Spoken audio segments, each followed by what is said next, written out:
মোরব্বার লোভ আমি জীবনেও সামলাইতে পারি না। অনেকে জানতে চাইছেন যে আমি এটা কি বানাইতেছি। এটা হইতেছে আমের মোরব্বা।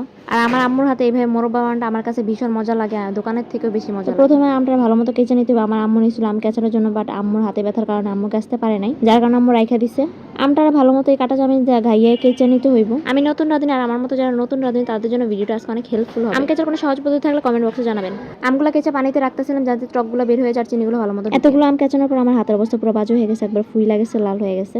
তো যাই হোক, কেচার পর আমগুলোর পানির মধ্যে চুবাই রাখবেন যাতে আমের টকটা বেড়ে যায়, চিনিটা ভালো মতো ঢুকে। যাতে দেওয়ার পর আমগুলো চ্যাপটা হয়ে গেছে, তো এগুলো আবার যাইতে যেতে ঠিক করে নিলাম। আমি তো ভয় পেয়ে গেছিলাম হয়তো আমগুলো ছুটে যেতেছে, আম্মু বলেছে না এগুলো আবার যাতা দিলে আবার ঠিক হয়ে যায়। তো পরে দিলাম চুলায় বসা আমগুলোর আগে ঢাইলা দিলাম, তারপর দিয়ে দিলাম পরিমাণ মতো চিনি, দিয়ে দিলাম পরিমাণ মতো লবণ, তারপর দিয়ে দিলাম 2টা তেজপাতা, 2-3 খাড়ি দারচিনি আর 3-4টা এলাচ। ভিডিও করার আগে আম্মু হাত সরাই নিতেছিল, পরে আমি আবার টাইনা এদিকে কেন হাত নিতেছো কি লেগা, পরে আবার টাইনা ভিডিও করে নিলাম। এরপর ভালো মতো এটা জাল দিতে, চিনি থেকে যে পানিটা বের হয়েছে ওইটা শুকাই নিলাম। যখন এটা জাল দিতে দিতে চিনি পানিটা শুকায় যাবে এবং কালারটাও চেঞ্জ হয়ে যাবে, তখন মনে হবে এটা যে হয়ে গেছে, তখন এটা নামাই নিতে হবে। বেশি জাল দেওয়ার কারণে কড়াইতেও লেগে গেছে।